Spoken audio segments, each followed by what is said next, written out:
இன்னும் 2 டேஸ்ல வந்து பாத்தீங்கன்னா நம்மளோட பிஎம் செலக்ஷனோட ரிசல்ட் வந்து பாத்தீங்கன்னா வரப்போகுது.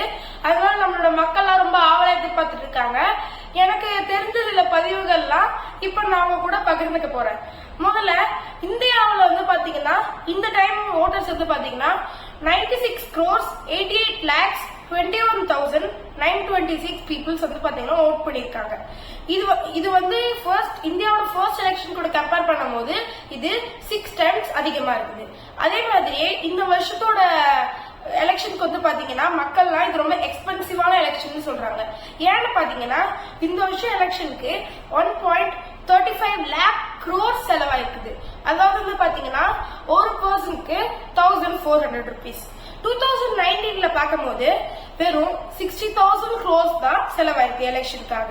ஆனா இப்ப பார்க்கும்போது இது ரொம்ப டபுளா இருக்குது.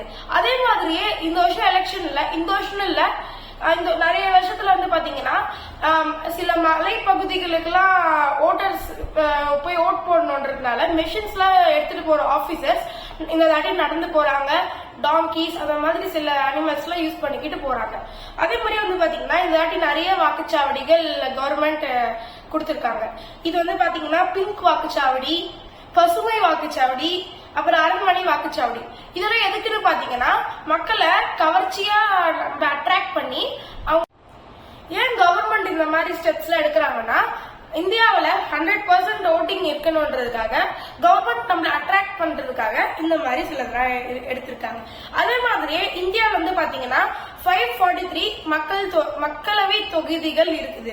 அதே மாதிரி ஆனா வந்து 272 தொகுதிகளுக்கு மட்டுமே பெரும்பான்மைய இந்த 272 பெரும்பான்மைய கட்சிகள் தான் வந்து பாத்தீங்கன்னா பிஎம் செலக்ட் பண்ண போகுது. இந்த தாட்டி இந்தியாவில வந்து பாத்தீங்கன்னா அதிக மக்களவை தொகுதிகள் எதுல இருக்குன்னு பாத்தீங்கன்னா உத்தரப்பிரதேஷ் 80 மக்களவை தொகுதிகள் அதுல இருக்குது.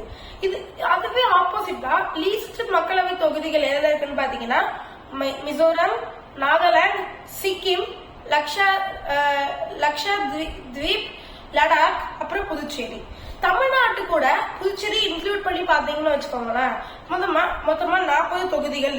அதே மாதிரி வந்து பாத்தீங்கன்னா இந்த தாட்டி பொலிட்டீஷியன்ஸ் மட்டும் இந்த எலெக்ஷன்ல அஃபெக்ட் ஆகல, யார் ஜெயிப்பா அந்த மாதிரி மட்டும் அஃபெக்ட் ஆகல, மக்களும் அஃபெக்ட் ஆயிருக்காங்கன்னே சொல்லலாம். அதே மாதிரி வந்து பாத்தீங்கன்னா பிஜேபி யாரெல்லாம் பிஜேபி கட்சியில இல்லையோ மத்த கட்சிகள்லாம் இருக்காங்களா அவங்கலாம் இந்தியான்ற ஒரு கூட்டணி அமைச்சு அவங்க இருக்காங்க. அதே மாதிரி வந்து பாத்தீங்கன்னா இந்த இந்தியான்ற கூட்டணியில வந்து பாத்தீங்கன்னா சில பிரதான கட்சிகளும் இருக்குது. அதே மாதிரி வந்து பாத்தீங்கன்னா எலெக்ஷனோட டேட்ஸ் எல்லாம் அறிவிச்ச உடனே நம்மளுடைய பிஎம்ஸ்லாம் அதுக்காக வேலை பார்க்க ஆரம்பிச்சுட்டாங்க. அதாவது வந்து பாத்தீங்கன்னா நம்மளோட பிஎம்ஸ்லாம் நம்ம மக்களை எந்த அளவுக்கு பிரச்சாரம் வழியா அந்த மாதிரி வழியெல்லாம் மக்களை அட்ராக்ட் பண்ண முடியுமோ அதெல்லாம் பண்ணிட்டு இருந்தாங்க. அவங்களுக்கு உதாரணத்துக்கு அயோத்தியா ராம கோவில் திறந்தது, அதுக்கப்புறமா ரயில் ஓபனிங் பண்ணது, இதெல்லாம் ஒரு உதாரணம் தான். அப்புறம் வந்து பாத்தீங்கன்னா பாரதிய ஜனதா கட்சி வந்து பாத்தீங்கன்னா மக்களை யோசிக்க வச்சுட்டாங்க. என்னன்னு பாத்தீங்கன்னா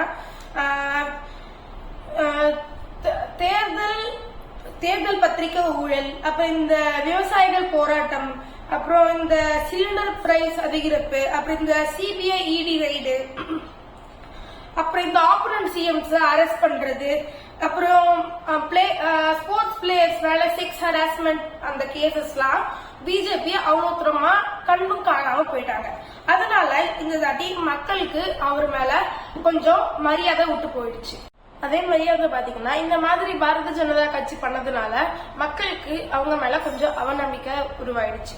அதனால இத சாதகமா வச்சுக்கிட்டு எதிர்கட்சி காங்கிரஸ், இந்தியா கூட்டணிகள் அவங்கெல்லாம் வந்து காங்கிரஸ் தலைவர்கள் அப்புறம் அதுல இருக்கிற தொண்டர்கள்லாம் வந்து பாத்தீங்கன்னா பாதிக்கப்பட்டவர்களுக்கு ஆதரவு கொடுத்தாங்க. அதே மாதிரி வந்து பாத்தீங்கன்னா நம்ம தமிழ்நாட்டுல டிஎம்கே ஆளும் கட்சிகள் வந்து பாத்தீங்கன்னா தொகுதி பிரிவுல சுமூகமா முடிச்சுக்கிட்டாங்க.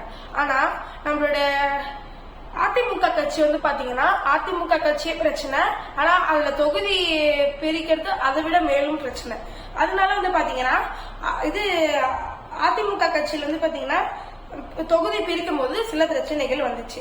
அதே மாதிரி பாத்தீங்கன்னா அதிமுக கூட கூட்டணி சேர்றதுக்காக காத்துட்டு இருந்த காலம் அதிமுக கூட கூட்டணி வச்சுக்க மாட்டோமான்ற காலம்லாம் போய் இப்ப அதிமுகவே கூட்டணிக்காக தேடிட்டு இருக்க காலம் வந்துருச்சு.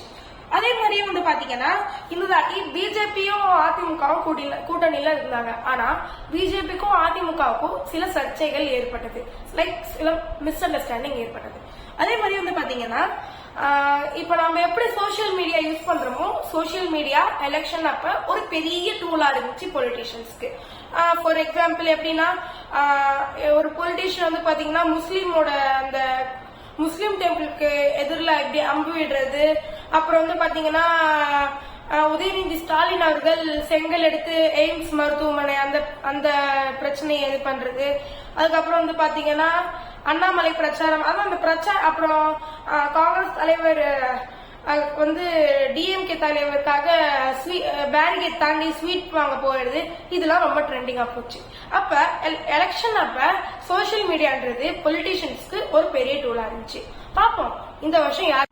ஜூன் 4ஆம் தேதி வரப்போற ரிசல்ட்ல எனக்கு ஒரு அசம்ஷன் இருக்குது யார் ஜெயிப்பாங்கன்றது. அதே மாதிரி உங்களுடைய அசம்ஷனும் அதானான்னு பொறுத்து இருந்து பார்ப்போம். மறக்காம உங்களுக்கு இந்த பதிவு பிடிச்சிருந்துச்சுன்னா like, share, comment and subscribe பண்ணிக்கோங்க. நன்றி நண்பர்களே.